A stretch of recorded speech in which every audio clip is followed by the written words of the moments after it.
Hello, Cherif Medawar here, and I want to talk to you about the 10 obstacles that you have to deal with if you want to become successful, if you want to become rich, if you're going to become wealthy and make it in life and in business.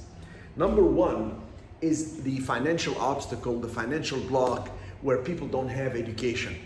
What I mean by basic education is not just academic or professional education. I'm talking about financial education, understanding what is involved when you're going to purchase a house, what's involved when you purchase a commercial property, what is involved if you're going to do some trading in the stock market, etc.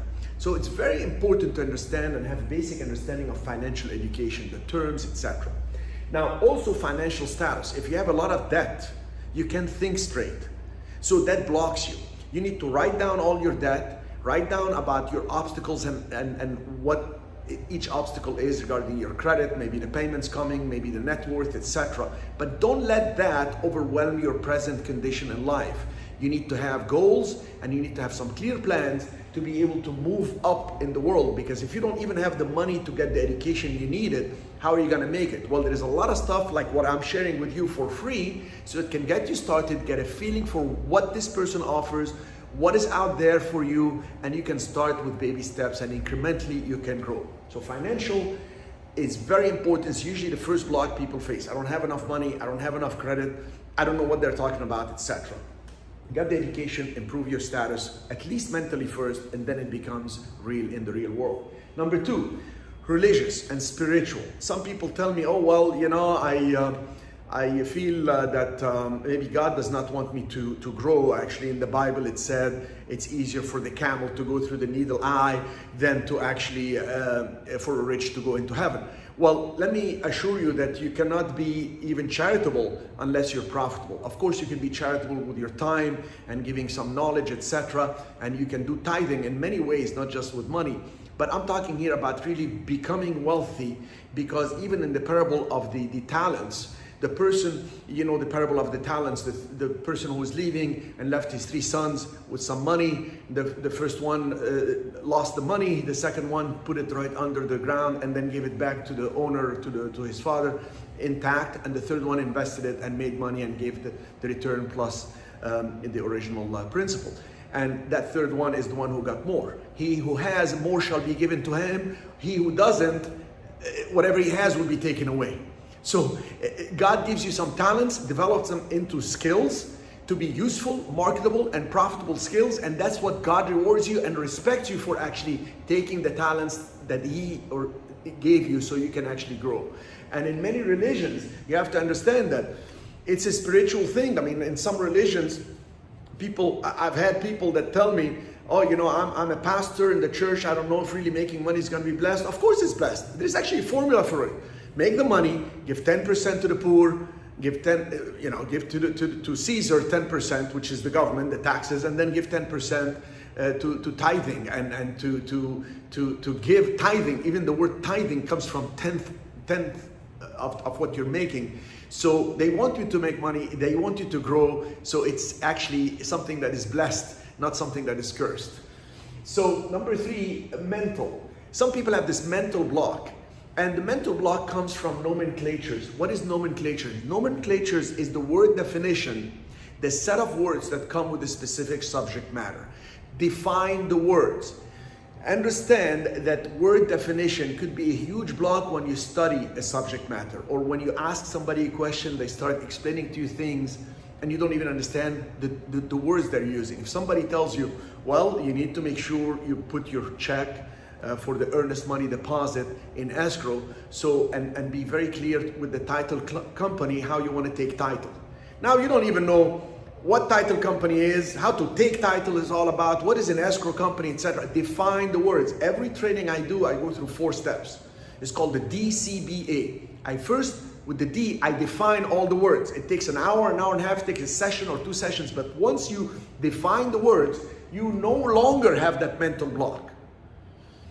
And then number 2, the C for the DCBA, is the concept. I explain why. Why are we doing it this way? Why we're doing storage facilities, or we're doing retail buildings, or we're doing hotels. Then number 3 is the B for the business model. What to do first, what to do next, what to do next. It's like a recipe. If you have a business model, you can do it. You can duplicate it and you understand the words. And number 4 is the A for application for success, for action, for taking action. Because you can have all the knowledge in the world, but if you don't take action, you won't succeed. But it all starts mentally. Some people talked about it, the mindset. You can have all the best mindset in the world. I gotta make it, and all the positive stuff in the morning, but you don't even understand the words. You don't even understand what you're doing. You want to succeed, define all the words regarding a subject matter, and then when you read about it, or when you take a class, or when you ask successful people, next thing you know, it's like you were in a dark room and the light went on. The proof is, have you ever read a paragraph, came to the end of it, didn't even know what you're talking about? What is this? What are they talking about? What am I trying to comprehend here? How come I can't understand it? Well, go back slowly, find the word that you misunderstood, define it in the context it's meant to be, and it's like the light goes on. And that is maybe the fastest way to study, and that's the slow way. That's why people will tell you, oh, you can just study very fast. You can only study fast if you understand all the words and you think of the execution of what you're studying. So again, don't worry too much about mental blocks, because if you study the nomenclatures, which is the word definition that come with that specific subject matter, it will open your mind, you will understand it, and you'll be clear about it, and you will gain the knowledge. And the end goal of knowledge is to accurately predict an outcome. When you understand what you're dealing with, you'll be able to predict certain things based on history, based on certain numbers, and based on a trend in the market, which you will grasp and understand, because mentally, you gotta get it. So physically, it appears in the real world, not just of the physical world, but starts with the spiritual world, mentally, how you actually grasp that subject matter. Okay, emotionally, some people are so concerned about how other people think of them. Sometimes to succeed, you cannot be too nice. Sometimes you have to be aggressive. Sometimes you have to be disagreeable. Sometimes you have to be tougher. Sometimes you have to be disliked by others. And if you're so concerned about society and what others think about you and how they feel about you and all this, you won't succeed much. You have to have very clear vision. You have to go for it, and how to rally people to your goals by understanding their viewpoint, explaining your viewpoint, and find the best way to create an exchange of value for them to rally with you and go with you. If not, cut them off or block them. Because it's very important to understand some people are going to be with you. Those who are with you are what I call your guardian angels. You can actually cooperate with them, exchange value, and grow together. And you're going to have some people trying to fight you. They want to compete with you. And those are the people you want to block or you want to fight.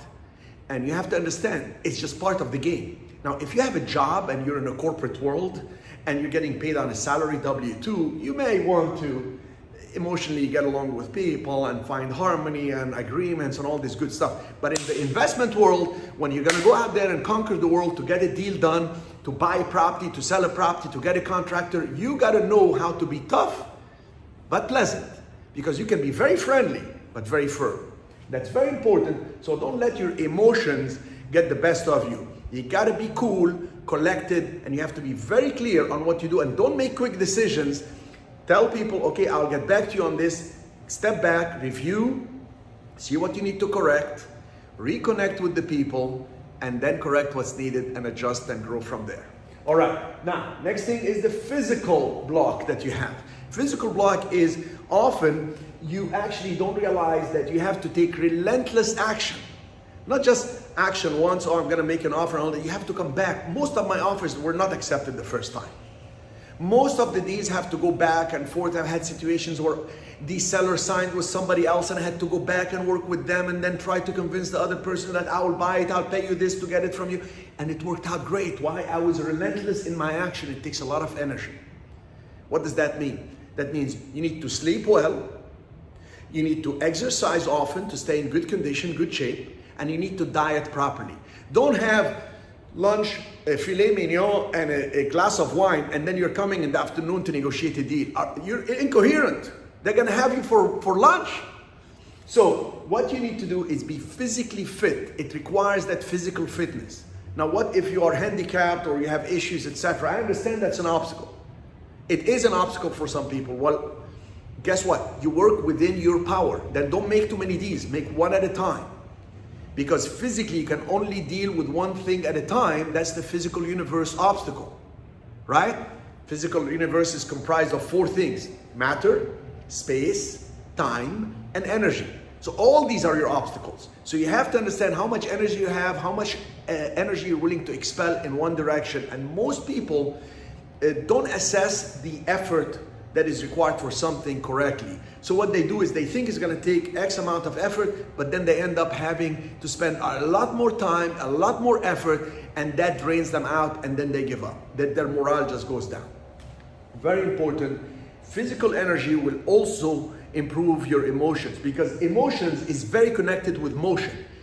Somebody's emotion is down, their motion is low. Somebody is actually active, usually they're more enthusiastic about life. You have to learn how to self-motivate, not wait for the world to motivate you. Very important to have that energy to be able to take action. Number 6, cultural. Some people in their culture, they shouldn't talk about money. I mean, I give the example of in Europe, somebody tells you I'm a painter, you tell them, oh, what do you paint? In the United States, somebody tells you I'm a painter, you can ask them, do you sell your paintings? How much do they sell for? Now, we in the US are very comfortable talking about money. Well, a lot more comfortable than many other cultures. If your culture is holding you back because you don't talk about money, guess what? Make it a habit to talk about money. I talk to my kids about money. I talk to my wife about money. I talk to other people about money. And some people tell me, how can you talk so openly about money, your net worth, the cash flow? Why would you say that? Well, it is my business to teach people. It's part of what I do. I not only invest, but I educate. Yes, it's sometimes a commercial disadvantage because people that I'm coming to negotiate with see my videos. But you know what? Because I'm transparent, and because I'm straight in my dealings and I say, this is what I want, this is what I can do for you, and I'm looking for the win-win, at the end of the day, the deal happens. And it's a win for them, win for me. Because if you're looking to win, kill, not gonna happen. And if they're looking to kill you, well, cut them off, block them, attack them. So, very important to understand the culture that is holding you back. Some people culturally, they don't want to show off. Some people culturally, they think, oh, it's important to show off. I don't want to go into these culture things. I can go into it in another video. What I can tell you by background, and when you take the culture and the religious belief, it's fascinating, mind-boggling how some people create their own blogs and it holds them back. All right, next thing is parental. If your parents were not financially doing so well, and let's say your father had a regular job, from 9 to 5, and he didn't even want to think about work when he comes home, etc.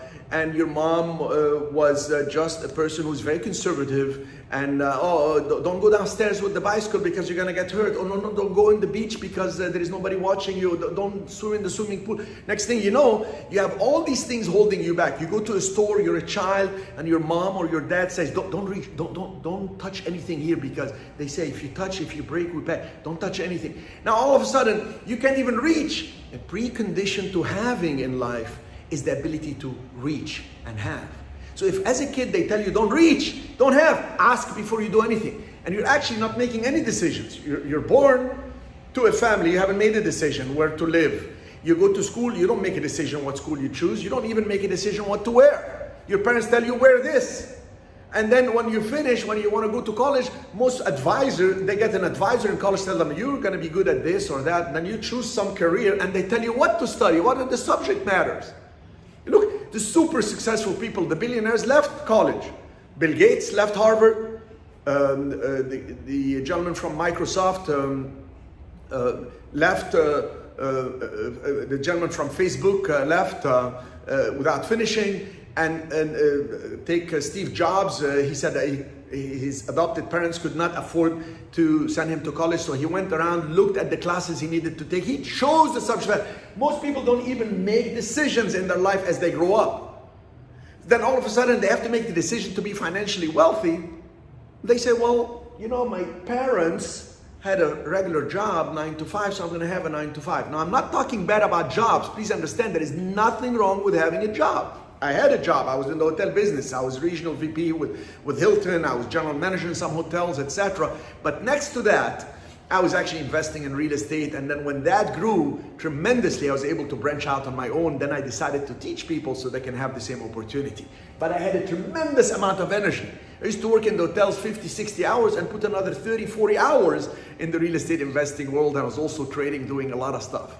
I had that dedication. I knew that financial wealth is so important. And if I dedicate the first maybe 10, 15 years of my life for that, maybe some of you maybe will have to go 20 years, guess what? Then you will reach a level of happiness. And if you maintain your health, you will be great throughout.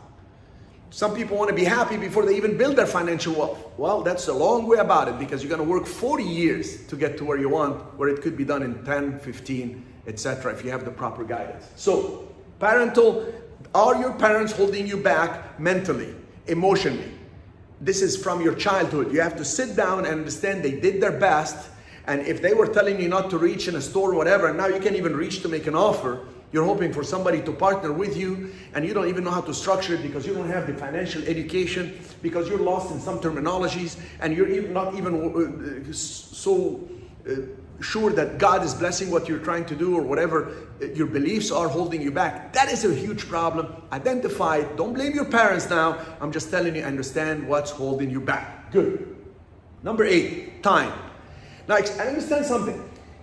A lot of people want to make money, but they say, I have no time. If you don't schedule it, you don't have the time. You make the time. You create time. Time expands or contracts based on your priorities. It's not just your goals, your priorities. I'm constantly reshuffling my schedule to create new things, to add things. You know, think of time as what I actually do for myself. I say, I travel a lot. So some days, like I just arrived to Puerto Rico. I'm here in Puerto Rico, and I was in Cancun, and in a few days I'm gonna be in California. I love my schedule that way. I get to travel a lot, get to be with my kids, spend a lot of quality time, and when I'm focused on business, I'm focused on business. I focus 10, 12 hours a day, get all my meetings done, and it's wonderful. I have time today to do this video because the meeting got canceled. I came in, the guy couldn't make it, we rescheduled it for Wednesday, it's Monday today. All right, so time. I put for myself a priority as if I'm gonna leave today at 4 p.m. I'm not leaving till Friday. But I say to myself, I'm gonna leave today at 4 p.m. What do I need to do? You know, when you're in a hurry, you get a lot done. I create that self-induced pressure, and I get things done. I create quick priorities, I'm quicker, and I'm more focused, and I get things done. That's how you schedule it, and you get organized. There is steps to becoming productive. Organize and produce. And then when you produce, you look at your 80-20 rule. What is it? 20% of my effort that's producing 80% of the results. You know what? That's what I'm gonna focus on. I'm gonna eliminate the rest or delegate it. There are 4 Ds that I want you to remember. Like if you're looking at your email or opening your mail or dealing with things. Number 1, you look at this, okay, I'm gonna do this one, that's the do. Number 2, that's the one I'm gonna delay. This one, maybe I will delay it and it will solve itself out, or I'll look at it later. It's not so important right now. Number 3, I'll delegate. Somebody else can handle this. I have my staff, I have my outside contractors, etc. I'll delegate. And number 4, I'll destroy. I don't need to deal with this, going to spam. I destroy this, I don't need to answer that. Do, delay, delegate, destroy. It's gonna save you so much time, gets you more organized. Be a minimalist. You don't need to have a lot of stuff. If you see my offices, my desk, I have less stuff. I throw a lot of things away so I can focus on what's important and what's vital. And what is important is not what's urgent. What's important is what makes you money today, because it solves a lot of your problems. All right, location. Biggest obstacle, if you are in some small town out in the boonies, like I have a guy that was telling me, I want to make money, but he's in a small town in Canada, way out of Toronto. How are you going to make money there? How? There is no demand. If you buy a property, you improve it, you can't even sell it. You'll over improve it from the minute you get it. Now, can you do commercial property, like get a single tenant building and put a McDonald's or food place? Yes. You may get it at 200,000 Canadian, that is. And then when you put a tenant, it will increase in value. We do a whole program with this. But the key thing, understand, if your business model is not working, maybe it's the location. Maybe it's the market you're in. There is nothing wrong with being in San Jose, California, very expensive market, one of the top in the world, but invest in Kansas. Nothing wrong with that. Maybe it's more affordable, maybe there's better cash flow, or you can be in Kansas and flip a property in San Francisco. That is perfectly fine, but understand you can have everything aligned, but if the market is not there, if the demand is not there, you're not gonna go far. Actually, there are 3 most important decisions in life. Number 1 is where to live and where to invest. Number 2, by the way, so you know, is what to do. Do I want to be in a job? Do I want to be investing? Can I just actually have a job, save some money, and start investing on the side until I branch out? That's the best way to do it. And number three, who to be with. Who to be with to do business, and who to be with to marry. Because if you have a significant other that is ruining your life, nothing could accelerate your demise faster than being with the wrong people, whether in business or in personal life. And if you end up having a problem there, solve it. Immediately understand problems are created by people and solved through people, but take responsibility first and then address the issue so you can find the common ground and part ways as positively as possible. If not, no problem. Deal with the negativity and get them out, blow them out of your life. Good. So location, market's very important. Where to live, where to invest, very important things. I live in multiple places and I invest in multiple places, but I have a structure of the right people with me to be able to handle this. Here in Puerto Rico, I have 2 attorneys in the office. I have 2 CPAs, I have a property manager, I have a whole structure of people. In San Francisco, I have the same thing. I have architects, I have people that have been with me in my real estate funds for years. In Florida, we have the office for the education. So I have the infrastructure with the right people. And I have a formula for that. We can talk about it later, how to choose the right people, how to grow them. But the most important thing is understand. Make the right decisions about the market. It's going to affect the outcome of your efforts. And number 10, the last one point I want to make is your reality. Some people, reality is, I just have a job. I'm going to have a retirement income. Their reality is to live in the margin of life. They don't have the interest to acquire the knowledge and apply it and build a network of people, because you need these 3 things: knowledge, taking action, and networking with people to build a relationship so you have the right people around you that can help you accelerate your results. When you get a mentor, what are you trying to achieve?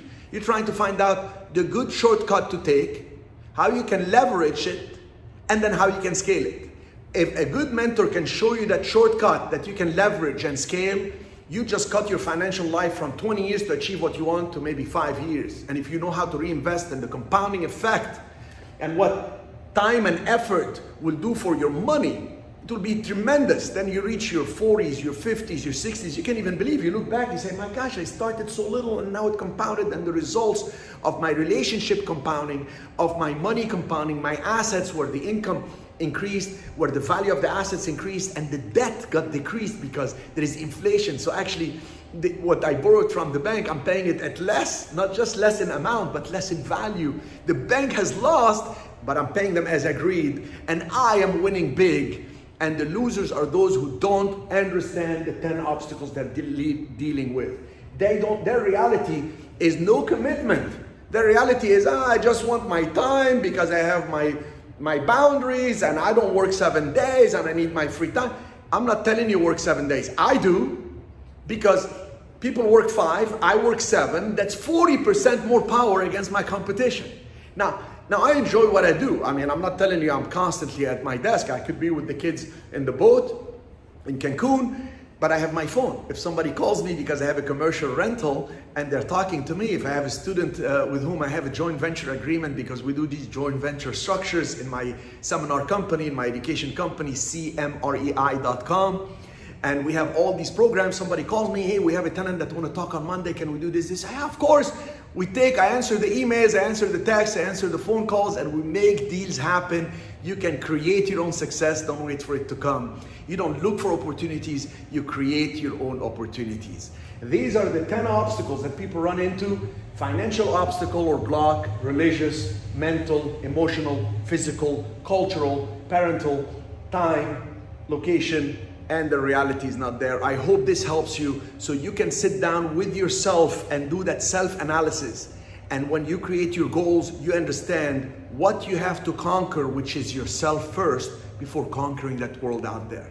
Thank you. All the best to you, and reach out to us so we can help you get there faster, sooner. We have the shortcuts that you can leverage, that you can actually scale and make the most of your time and your own life. Thank you so much.